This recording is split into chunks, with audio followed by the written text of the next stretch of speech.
le atua mamana e sila sila lo famai ile malo o Samoa whaamamalu mai iai olo mana e sau ngale muai ile malo o Samoa whaamamalu mai iai le au na le uasili i le malo nei ua iu atoa foi malo na sui le ua matou fea ngai ia tausia ia whaatonu mea e whai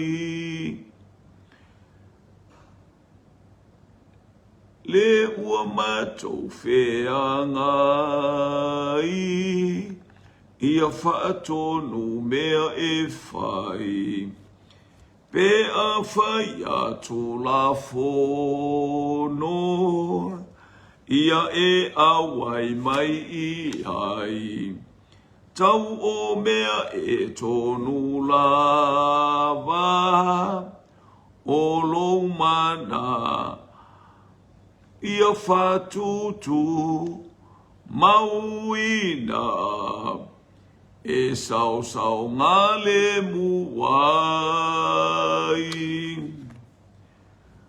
ile malo o Samoa whaamamalu mai iai ia mamalu maloa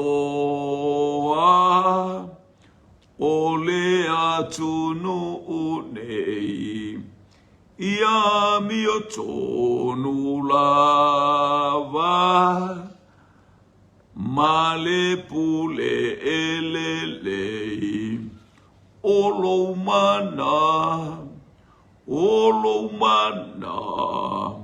e matua manui ai ile malo o Samoa whaamamalu mai iai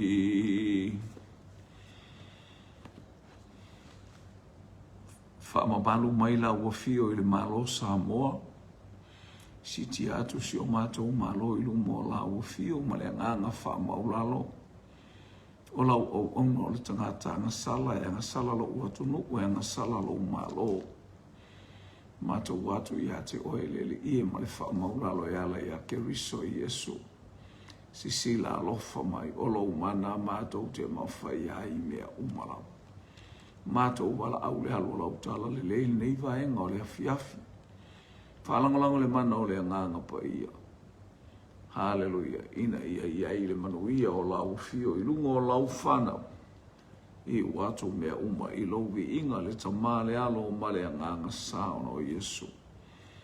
Amene, amene. Ia vi ia le tua niva enga o le afiafi. Lau polo kalame tau la afiafi au inatu i lau fale ma lau lawa. Ia le ali. Haleluia. Manu ia le tau isa mo nei ai. No ia ile anga le whaftai moa o tau talo.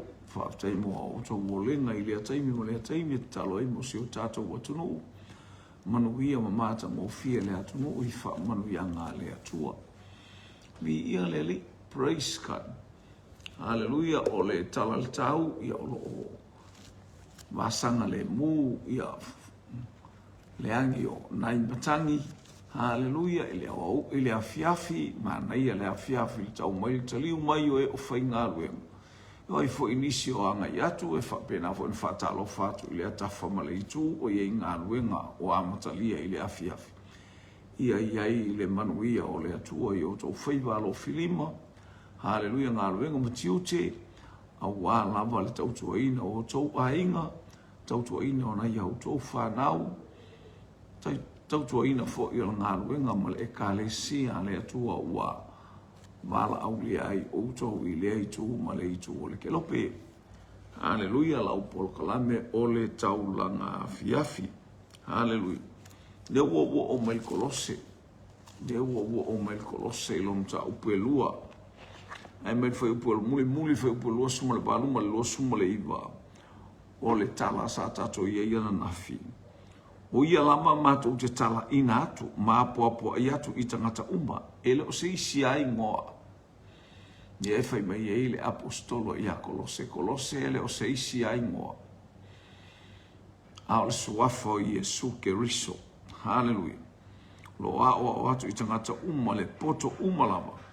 Ina ia tu ina atu e i mātou o tangata uma ua ato o toa ona lelei ia Yesu Keriso. O le nauta ta inga le ia manuia le ngā ruenga ia mamalosi foi ma fia i le li fe puelo suluiva e fai welu ta mua na nafi. O le mea lea o te ngalue ai ma fina e tusa malana lava ngaluenga. O loo ngalue lava i to tonu ia te umale mana. Ola i le anganga pa ia. Tautala i le anganga pa ia. Feoa i ma le anganga pa ia. Faasoa ma le anganga pa ia. Nuti mea fatasi ma le anganga pa ia. Faingo fie mea umo o tato ungalulue ai le ngalue ngale atua. Le ua ma le mta upu e lua ia tutu mau i le mea moni. Awane ita seina i mata upu ese. Taulia o le taumwhai mai o le apostole pe ana whailo i ate oe. O tangata nei e amata ili ngā ruenga lea sa amata ina ngā ruenga lei kolose. E langona i alfa aftai iluma o lea tua on tangata whinau ma on tangata loto te tele. On tangata ta ofi a on i tangata foi ma ele ngā masa ili. O le winga nā e mo mia i tātou ina i o tātou i ele o langa ma ele ngā. I o tātou i ele o langa sa ili. Ina i o tātou wawa ai, hallelujah, i whaamanu yanga, praise God, ua tō ina mai e ke riso i Yesu mo i tātou. Hallelujah, i mea umalawa. A wā o te manao ina i eiloa e outou o lo whinau matua tele ona o outou. Ma i lātou o i lao te kaia, atoa ma i lātou o e ua leiloa mai a ui le tino. O le whinaunga lea le apostolo pe le mata upu le whai upu mua le mata upu e lua. O lea tala noa ai le apostolo i lona o langa whinau malona o langa nau. Hallelujah, matua i lo whinau matua tele ona o outou o i lao te kaia. Hatu foi o ekalesia ia ele i whaatuina, hallelujah, ele i o i ai Paulo. A o tangata sa mata, o tangata sa whaalongolongo, o tangata sa finau i manau ia fia maua se le aunga o le tala inga. Lea ua fo'i mo lato loto fia. Ele i loa ele apostolo le ekalesia ia i lao te kaia ma le ekalesia le i fila te whai. A le tala Paulo i le mata upu e se fulu ma le iwa le tusia nu ngaruenga. Mata upu se fulu iwa le tusia ngaruenga. La e whape ai Paulo le whai upu e se fulu e lua tausanga na whaia le nei mea. O lea na whaalongo ai i le awhionga le ali o Yesu o i lato umalama o e uano nofo i Asia o i utaia atoa ma eleni. Lua tausanga o whaile ngā ruenga whetine ia i aile ngata o leo le mawhaa ma losi o le apostolo. Ona o lo i ai le anga le lei whaasoa o le atua i lona loto e whaaloto teleina. Hallelujah, le whapeilan talan ta upu le lua. Hallelujah, o le tusia kolose. A wā o te manao ia i loa e outou lo whinau matua tele ona outou oi lao te kaia atoa ma i lātou ele oi loa mai a ule tino. Tele tangata na o ma le tala, so le kalo whai le aposkolo sole. So le kalo whai le kangaka, so le ake whai aku e le kai give up. E le kai fiupe kai fo i le tangata. ese le whaamanuia o lato roto. Haleluia i le tala inga wa watu. I le manu malo, male malosi o le apostolo. Haleluia, ele fail, ele give up. Aisia, o loo ia whailoa le sili ese male mamalu o Yesu Keriso. Le ali i male whaola i so setas. Haleluia. E wila ele i loa e tangata nei ele i tala noa foi. Na le paua le ekalesia le na faui i le taimi lea. Na ole ekalesia i Efeso. Na ole ekalesia i Efeso. Fapo le ekalesia le e o mai i ai nuku o mai i ai Semurana. Tua tira. Filate faia. Io e nu uma Sara taisa. Tua tira. I Efeso a. Lea foi la i Kolose i tula i matu i sifo. Le tatia i lao te kaia i a Kolose o Kolose. Haleluia. E so oma ma le nuku le o lao te kaia. A ole i tu i matu i sifo o Kolose e tatia i le nuku le o lao te kaia. Lea mana o Paulo e abatu fo i ele tusi lea se i wha malosi ai. I lato umalava o to tonu o lao te kaia. Di i ele praise God. Haleluia. Ta upe wha, foi upe suma le ono. Pe a uma ona whaitau e o toule nei tusi. Ia whaitau ina foi ele e kalesia i lao te kaia.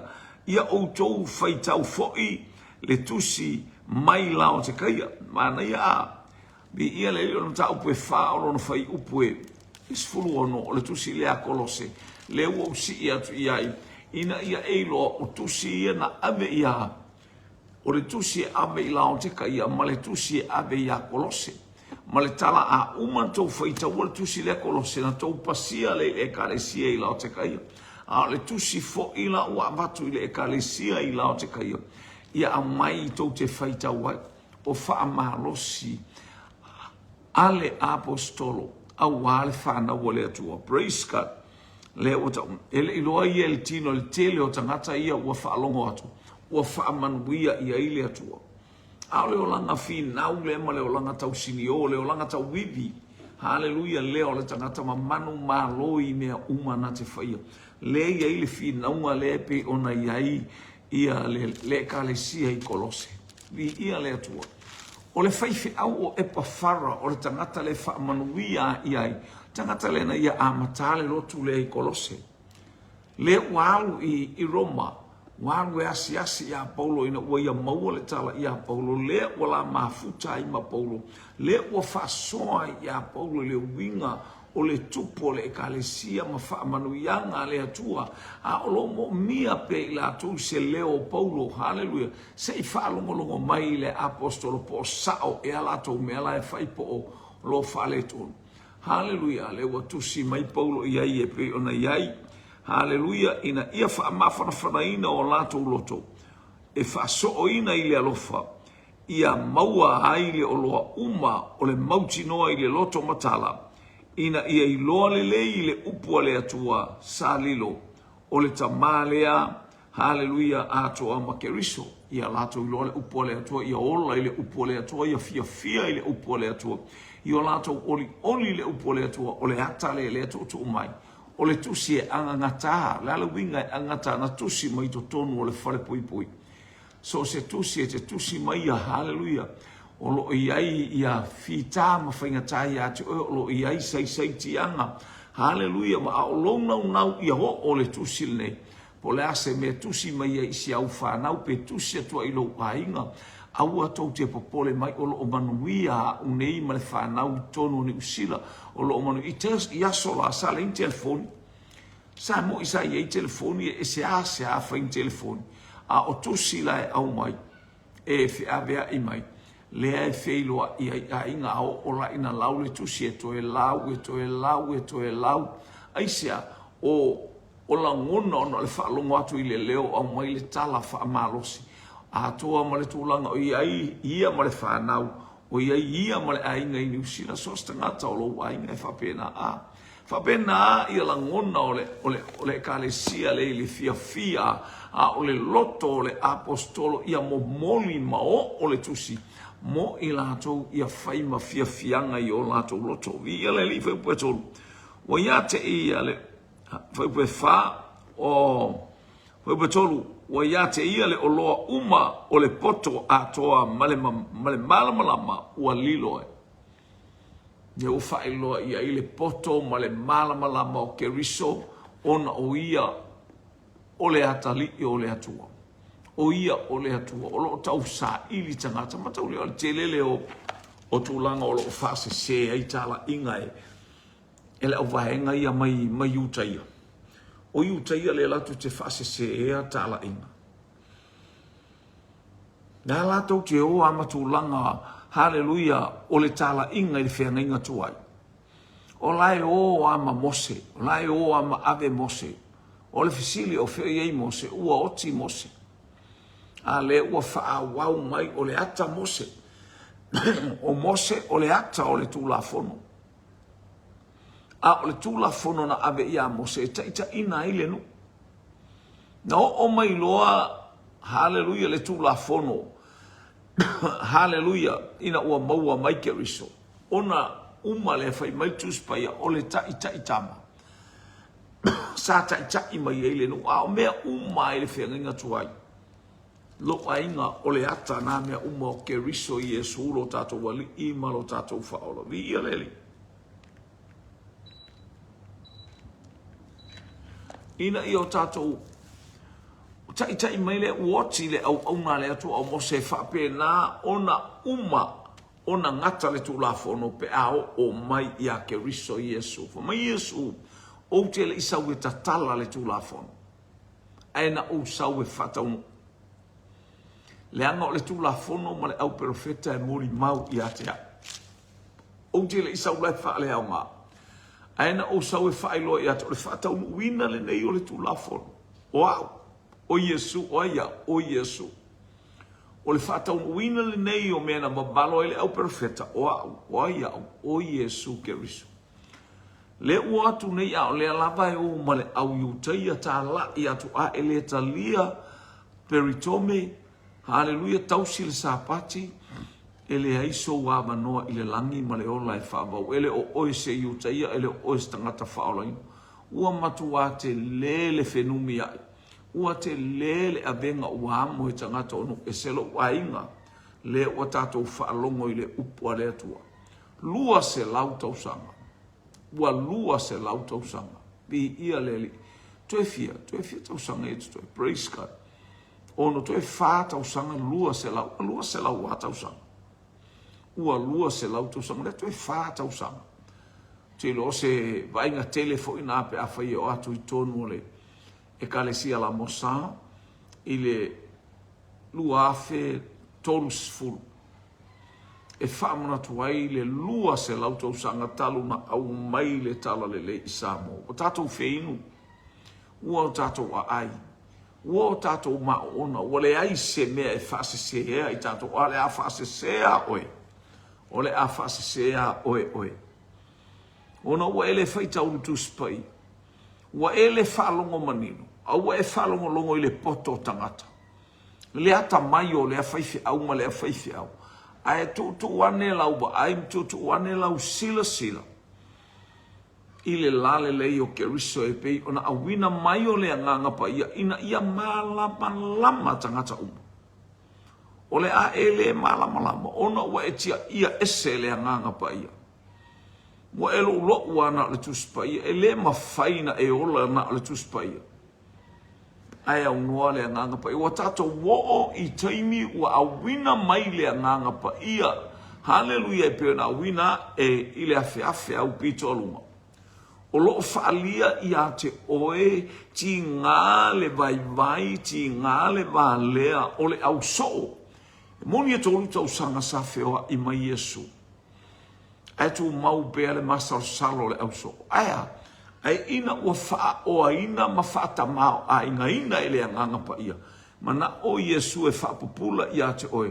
Ti ngā le vai o Peteru, ti ngā le vai o le au soo. Aia, ina ua utufia i la tau i le waina fau.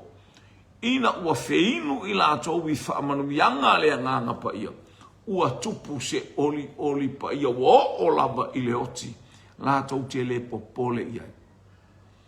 La tau te le popole ia. O amai o e popole le oti. O e pole i mea whainga taha. Mea na e whaaloa ia te oe.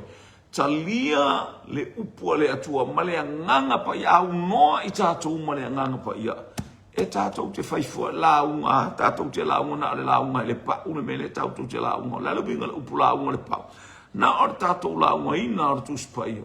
Ai le o malama stangata. Ai mo mea le nganga pa ia. O le ase upu e tasi tātou te tautalai. E o tutu i loto o tangata. Aisea, leanga o le fina ngalo lea o lea tua. E a fio mai lea nganga pa ia na te wha matala ina.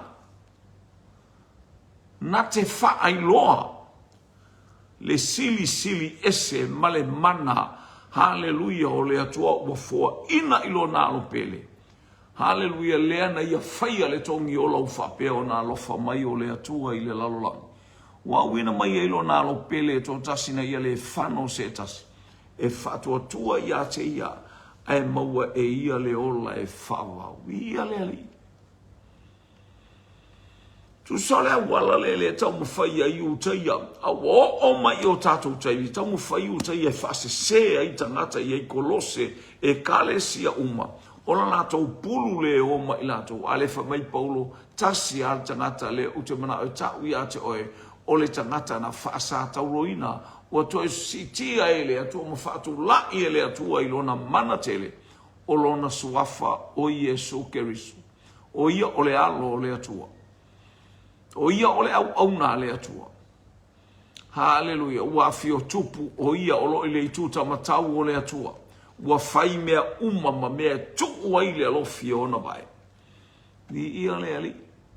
O lo ma losi u tai o le mafu anga le o le tusi whaama mai mai a Paulo ma le tusi moli mai le apostole fia mo moli atu i kolose ina ia whaatupu lo lato fia ia whaatupu lo lato o le whaipule wha o le upulea o te whai atuna ina ne i whaasese ina o tau e se tasi le upu whaole ole to tele tangata o mai ma upu whaole ole to tele tangata o tupu tele o le oa ma le tamau a inga laku le ma le oa laku ma le kamau a inga o le kanga whalaua maka o le kanga laisa. Whapena le tele o mea o feo a i matangata. Ava ai peia o le alofa moni la o ia lato. Hallelujah. Ni ia le ali. Ia mea whai au mai isi atu nu o le lalolanga mai lako. Ia hole o lako ave kangaka a. E leo ni bena tupua e ate lato o lato ba ai lo lato mau oi me o lato lima le ai. O mea na mai isi atu nu a. O mai lea o ma lato fa a upenga ai. Lato fa au mai ai loto tangata. Lo wainga e le na o mea ai e o lai le tangata. Ha o tatou waba ai a ke riso po le alo vai pena o fai atu le tele o taimi. Pena o se fale o lo fale mua isi o moli. Pese ai lau lotu e whaalongo tangata. E la ngona e tangata malolosi ma tangata poto ma tangata. Hallelujah e maumea le winga lau lotu. E fai upu i ai. Aia ala e te pese e te iloa oe.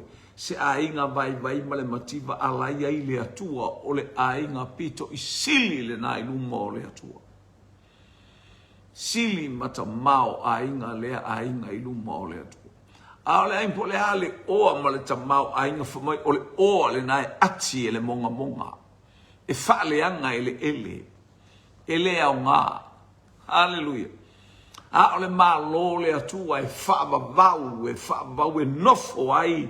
Hallelujah le ami o tonu e nofo ailo na atali e nofo ailo na fine Samoa lo ua tonu ni ia le li ua uma atu kolose a o le tusi au ngā e whaamalosi ai o e whaamalosi ai a o le upu le au te whai atuna ina ne i whaase ina o tau e se tasi upu whaole ole tele tangata o mai malato upu whaole ole tele tangata o mai mo lato winga hallelujah e sua mali e suiki a lato winga ma lato wame a o to tonu ina o lo iaile ave e seina o le tau whai e whaase se lo uolanga ia e matalo le mana onga na e tauna I nofo le nganga pa ia te I tātou I teimi uma. So se teimi e te whaia I le whaamasinonga. E le mawhaia I le tino na whaamasino le nganga. A o le nganga na te whaamasino ina le tino a toa ma le nganga. Po le atangata e saufa mo le angeru e sau o tangata o le nganga. O oi o le nganga e te whaamasinoa mea uma. Se le mana ia a oi o tu oi le whaamasinonga. Langa le tala na la e valo ia mai le tuspa ia. O le aupa ia e whaia le whaamasinonga. Hallelujah. Mai wo ina no foia le no foali. Hallelujah. Le tala tani elu le mta upe fitu al fai upe suru valu fai upe luas fulu luas fulu fitu. Fo mai wo no foia le whaamasinonga. Ia le li. O le aupa ia. Vai atunga I le aupa ia a le sili e se oi,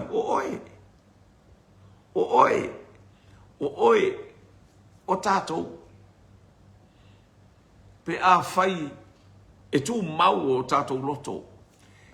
Ia ke so le tu mau e o I le ngata anga e whaolaina oi. A o le tu mau e le whaolaina. O le mana onga le taun tātou a puti ina, le manuia sa lilo, le manuia sa le mawhai o na maua e tangata o au le tangata ngasala, o oe le tangata ngasala, o I tā ua o tangata ngasala. A ua au maia e le atua moa u mo oe. Tate a ai, tate marolosi ai, tate feinu, tate malili ai, tate mala au I le suafau I oma le atua ama le tamai. Fai upu e lima awa e ui lama ina oule iai ate outou I le tino.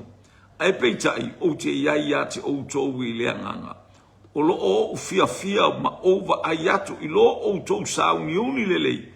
Ma le mausali o lo outou whaatoatua I ake riso. Oka. Wai whalonga la ia I whalonga le talata malo. Awai ui lama ina oule iai ate outou. Eleiva ai paulo le karisia lea. Ele tilo e au walama le tala anga le au mai le ekalesia. Ele misi le ekalesia I lana tatalo. O le teimi e mafaufaua I le upua le atua e whaatala mai lava kolose I ate ia. Oka se ekalesia, hallelujah ina aloto titele, oka se ekalesia. Ele iai le apostolo pe ano tau, ele iai le apostolo I le ekalesia le. A o tangata na lato buildinga le ekalesia lea. Wo o ina abe le tala I le meolo iai le apostolo. Fai mai le apostolo a umana lau le tusi lea I kolose. Abe fo I lao te kaia. Mai le tusi la uatu male wale inga e lau I lao te kaia. To e fa fo I mai I le tusi e lau I totonu o kolose. O lo iaini upu ti mai mani upu fa mafana fana o iaini upu fa malosi au. E tupu ai le loto tele o le tangata. Vi ia le atua. Whape na I tato. O le mumuli atu o le tala le tangata. O le watu o le whamalo I le tangata. O le ngarulu e whatas. E tupu ai le fia. E tupu ai le oli e mana tua pea le au auna I le tatalo I le ataimi I ma le ataimi. Vi ia le ali. Mai eu lava ina oule iai ate outou I le tino. Ai peitai, o te iai ate outou I le anganga. Mea ia le anganga paia. O le au nanga le anganga paia. E whaamatala loto. E whaamaite mea le lei. Praise God. Ina ia tupu pea le manatu natu I le ola tanga e momoli le kalesia. Hallelujah. E ala ia tātou tala ma upu tātou te tala noa ai. Hallelujah. O loo fia ma ova ai atu I lo outou sauni uni le lei. Vai e lei vai ana fuelo ke kilo a. O tala ia ngā matu. E pe ia la e tilo paulo I tangata ia. Whaamatalanga e pawhara. Hallelujah. Le samali le ua matu I totonu o Roma. Lea e tala noa ai paulo. Hallelujah. Pea la e tilo le apostolo e tilo e pao ina e vava ai atu I se tangata sata uma whai e ila uta talo. Tu ina atu I lumo le atua ai maua mai le tala pe te ua sa ua i lau whaalongo. Whaamanuia ia i le atua, haleluia, ua maua se la pepe, ua maua se la tama, ua o i le lotu, ua fia po fea le mamao le mea iai. E tuli mai ia le mea iai le ngā ruenga le atua o lo ngalue. O se oli o linga lea di ia le atua, praise God. Ia i le atua le vi inga le whaamanu ma le whaanetang. O lo o fia ma ova ai atu i lo o tau sauni uni le lei. Male mausali o lo o tau whaatua tua i ake riso. Oka. E maofa le apostolo. E maofa le apostolo i luma o le atua malana vi inga i luma o le atua. Ele iai sona wha moe e iai di e kalesia wha pea o le atutupu mai. E iai ni moe fau e tu tupu ane. A wā o le e kalesia i Kolose sangalu, a o le e kalesia i Efeso. Pau leo le e kalesia na tau whai sau. A sauanga i ai tangata. E uina i ai fita i le tau mawhai o tangata o Efeso e whaaleanga le apostolo. Aia, o lo tātou atua, o lo tātou malu a papa. A pero amo, o lo tau i e matuatele. O au o lo talita. Hallelujah. I le mata upu mua o le tusia. I le tusia ke nese mta upu esfuru lima le fai upu mua. Na e whapea i le atua o au o lo talita a pero amo. O lo tau i e matuatele lo wainga. O le atua o lo tātou talita. O le atua o lo tātou malu. Lord, I lift up song of worship for your glory and your grace. Let my heart reveal all my word fail to say. Lord, receive this sacrifice of praise. You are my shelter, you are my shield from the storm and from the rain. Cover me in the shadow of your wings. Lord, receive this sacrifice of praise. Olo umalu oe. Malo utalita, pesi mai afa, to mai timunga, ufi au, ile paolo o ao mafana, afio oe, I taulanga ovi inga, upuale. Ale atua ia apera molo oe olo utali o au olo utalita olo oa olo tamao a inga e matua telela tele ile tino ile mafofau ile anganga woo fa tupulia le oa le tamao a inga e soifua mo tato wolai le tusi a Paulo ia Kolose. O se tusi e angangata pe a tilo ia i le whaatati a ina ele apostolo le tusi. Fo mai au ina tau le iwa ai a te au. Hallelujah. Hallelujah. Praise God. And why we love her ina ole iai a te outou i le tino. Ai peitai o te iai a te outou I le anganga. O lo o fia ma ova ayatu I lo o tou sauni uni lele. Ma le mausali o lo o tou fatu atua I akeris. O upu ia lea e mo moli mai ai ona sa afia finga. E mo moli mai ai ana upu haleluia favi mi le kalesia ele ina ia mi ia. Aya le anga le tala le fai mai ai Yesu. Tala le antuspa ia I le fafine a mio lelei. Haleluia. E vi ia o ia e lana whana. E whaftai atu lona to. E o mai lana whana e whaftai atu lona to. Lua e vi atu ia te ia. Haleluia. Mai fia o le ata o le ekalesia. Whaapele pele. Mama mae i le loto o le atua e whaapea ona ave ai upu. Whaala ei au. Ma upu whaaloto tele ale apostolo. Haleluia i le ainga i Kolose. Whai weono. O le nei whapei ona o tautalia o le ali o keriso Iesu. Ia sava valia ia o ia sava valia i o tau o ia te ia. O tautalia Iesu. All I live according to God's word. All I e tusa ma le upu le atua. Fia ai e tusa o le au moli mai le atua i o tau loto Kolose. Ia mawa o tau ma ia tinae ia te ia. Ma ia fatu tumuina i le fatu tu. Fatu mawina i le fatu. Atinae. Mawa. Oka. Bobole.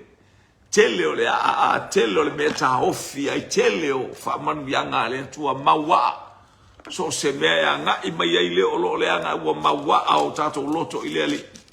Hallelujah. Ua whasina sina ina i tatou i le toto le tama i mamoe. Hallelujah. Whatu mawina i le whatu tua whapei o na o ina o utou. Ia whatele i ai ma le whaftai. Ia loko whafkai. Patele la auto whaftai le atua o no mea sili. Hallelujah. O le mawa auto wolanga. Hallelujah. Tatalo i le atua. Ina ia tupule le olanga. Ia tupule e kalesia. Whapena fo iate i tātou peana ufa iatu o le ai Kolose. Ale watu mai iate o le ainga i Kolose. Vi ia le ali. Ia i leanga le lei o le atua. Praise God. Whaipoe valu. Ia autou.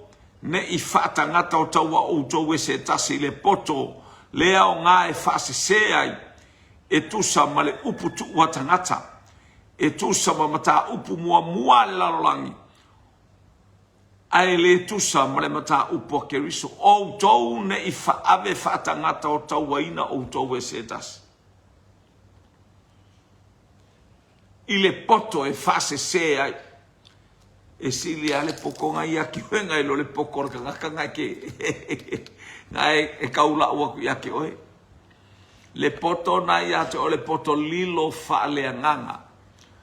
Hallelujah. Elo se poto e te o ina maistangata o le poto e te au maia i le nganga pa ia o le atua o le poto le na lefa mai ai Paulo ia koronito a oi mātou te tautatala i le poto i e ua uma o na o auina por alfa o le eleni e makaukia mai o sa ili mai eleni le poto sa ili mai utai a oi mātou o oe o au ua tatou tautatala i le poto lilo mai fea poto na o le atua wana mono maia wana tuuina mai ya te oe le atali isa ili ia te oe le atali i ola tau mawhai, ia te oe le atali i ola whinau, ia te oe le atali i ola tau wivi, ia te oe le atali i songa ma tau mawhai. Aua ne i whaase se ina o tau e sata, aua ne i ave whaatangata o tau alono i pe ua pu e le tangata oe, ave whaamalosia oe whapena me o le tangata ave whaatangata o taua, ua pu e ave awe ba tintiti lena ave. Hallelujah. Lena ave suria. Ave le aingo na amanu. Lena tupu mai ele fa malolonga. Ele i mawai ele mafaufau o le tini titi. Ele i pe ailo na mafaufau. Hallelujah. Awa vea ma mea ya tili na ola ino o tilo atu ilo na matai. Le to alua o lona o le tina o lo faya ia. Mai atu ele nofo le fale ese ale me nofo mai ele pa. Mai tala titi we. Ala mawa. Ua pa mai ai o. La mo nofo mai le pa. Fai atu le pela. Ele mfaisa ui atato. Ele mfaisa ui sko inga. Oi sole. Ana iai se profeta Samaria. Manua mama le pela o lo umatai. ele ia vele tangata tangata o taua whapeto sina ilo na ai tangata mea tau, mea ai o a mea maia, e alu lona langona ma lona nganga. Se i mo moli le fe au le tala le leia keriso, o le autu le o lona taunui oi i Suria. Pai mai lana tala ana iei se profeta o Samaria, oi Samaria inei, ua mamale le pela. Aua nei ave whatangata, pe tai ia o e aia, tau la i lauwa ai i le langi. Lota, ave whatangata o taua lota, aia, i ia le li ona apero amo le tangata o le atua, ai le mawhaina nga o ia ai wha manu ianga, a le atua ia apero amo. O le loto uso ma le whai a inga le lei, e uina wha le tonu le tangata e li a vea ona wha le tonu ma ona tuata whan, ma awala e ave e se ai le wha maoni o le atua ma mea lofa le atua ma le anga le lei o le atua, wha soa ia te ia malona ai. Wai atu li loa, awani ave wha tangata o taua ina i tātou. Leisi vai ngor wha tangata o taua wha se se le tangata lou mawhauwhau. Someone can deceive the, hallelujah, your mind. Ave ese le tangata lou mawhauwhau. Hallelujah. Whatever ai atu whate ia oi le balosi, whate ia oi le tu'ulou mawhauwhau i le atua. Tu'ulou loto i le atua. Aua ne i ave whatangata o tauaina o tātou langona ma mawhauwhau e se tangata. Hallelujah. Praise God. Upu tu'ua tangata e tusa mamata upu mua le lalolangi. Ai le tusa mamata upu a keriso lai au mai ai latou. Hallelujah, le ifo i tupua ma mea uma whapea. No wainga o Yesu keriso, o lo tātou whaito to ai le lang. Wa unei o le ma, wa unei o le areto le ola. Wa unei o le malamalama o le lalolangi. Wa unei o le leo ma moe le lei. Wa unei o le whaito toa. Wa unei o le ala o le upu moni ma le ola. Hallelujah. E ano ano ai. Fitu vala au le tuspa ia e winga. Wa unei o Yesu lea. Hallelujah. O ia o le leo. O ia o le whaito toa. Hallelujah. O ia o le toe tu ma le ola. Praise God. I aleli. Paiupo e iwa awa olo o mau i tutonu ia te ia le tumu uma saule ilunga le valu e tusa mamata upu mua le lalolangi. Awa olo o mau i tutonu ia te ia le tumu uma lama o le itua ua ilona tino le tala noa ia Yesu keriso. O le atua atoa. O le tangata o le atua fo. Na sau ilona i tu tangata, fai le taulanga mo o e moa. Ina ia e fai ngofia ona eilo wa sau tangata, hallelujah, praise God, fai le tongi ola mo o e moa uma so setas. Mi ia leli, wato e fio ile langi. Olo ile i tu tamatau o le atua e whaavau. Praise God, hallelujah. O whapere to meina foi. O whapere to meina foi o tō ia te ia. I le pere to menga ele i whaia e lima. Leo tala noa mai le whapere to menga o le wha maina. O le wha maina. Whai upasu martaso. Ua whapere to meina foi o tō ia te ia i le pere to menga ele i whaia e lima. Pe o le pere to menga le na whaia i sa maeli, i sa ako, ma aperam. E le pere to menga na le i whaia e lima. I le to e se ina o le tino anga sala, o i le tino i le pere to menga mai a keriso. Wa ave ese le tino anga sala. Uma na wha pere to menga e ala, ilo na maliu. Le tanu mia o le tangatua i lai whai mai roma, le mta upu e ono, Haleluia. E winga i le baptisonga ma le tanu mia o tātou tangata. Haleluia. Whai upa suma lua na tanu mia o tau whatasi mai i le baptisonga o le foi wa o tau toe tutu mai ia te ia.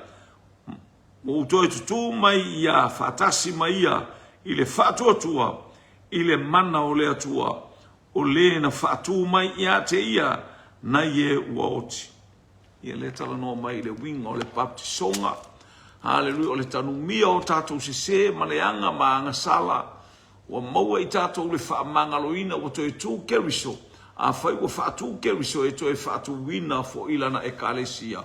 O ila tau o whaatua tua i a te ia.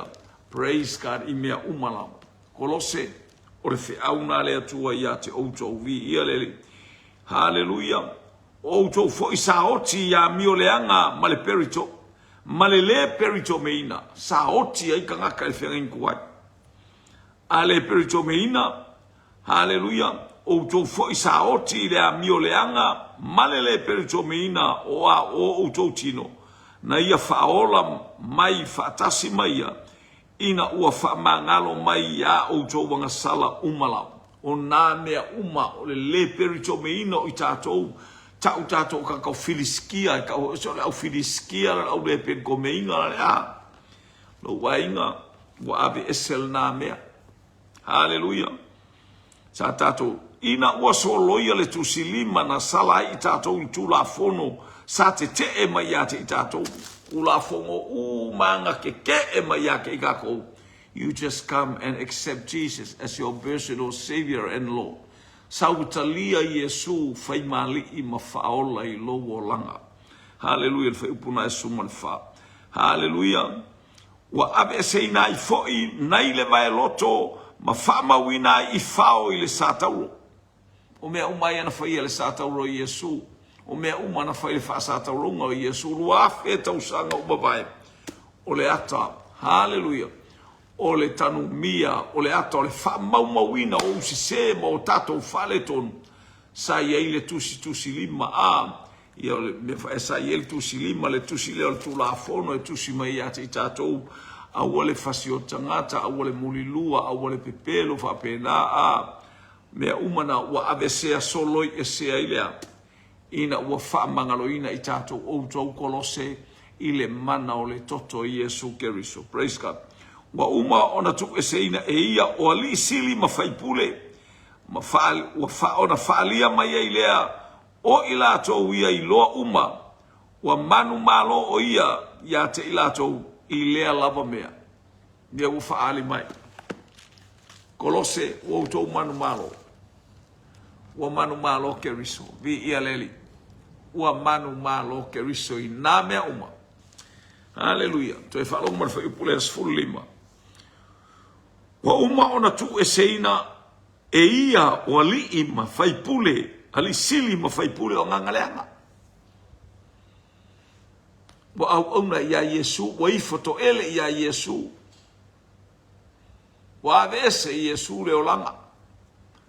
Anganga fasalave, wa soli Yesu yona ao. Mai leo le faiunga le faiupulea. Ona falia mai lea o ilato ia iloa uma. Wa manu malo o ia ia te ilato i lea lava mea. Wa manu malo ke risolo na manu malo o tato manu malo ai. Pa mai Yesu e maua outou i popua ngao le laulangi ai outou ono sai wa o manu malo. Ono sai wa o manu malo. Olo manu malo wa outou manu malo ai. Wa ta manu malo ona ole manu malo ke risolo tato wali i mano tato fao. Whamunu ia lea tua ia te oila u whaalongolongo.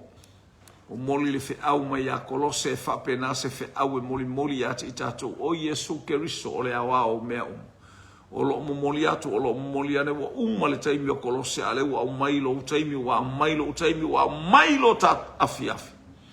Tā te whaalongolongo ai. Wa manu malo Keriso. Wa e manu malo ai. Wa o manu malo ai. Wa tātou manu malo ai. Tamaa. Whaftai le manu malo wa e au mai. Mato ia ili nei a fiafi le fato tua o mato loto i mato o tangata manu malo. Hallelujah. Praise God. Fa loto teleina lau whanau le upu mo moli mai. Hallelujah. Mato te iloa le li wa fai mea uma ma mea tuwa ili alofi o a ao. E ala ia ke riso i e sulo mato wali i malo mato whaalo. Fo ili vi inga ia te oi. Fata upa ia te i mato wana o Yesu. Amen, amen, amen. To God be the glory forever and ever. Lau o ona tautua mo oil nei a fiafi, i le nganga wha maulalo ona o Yesu. Amen, amen, amen.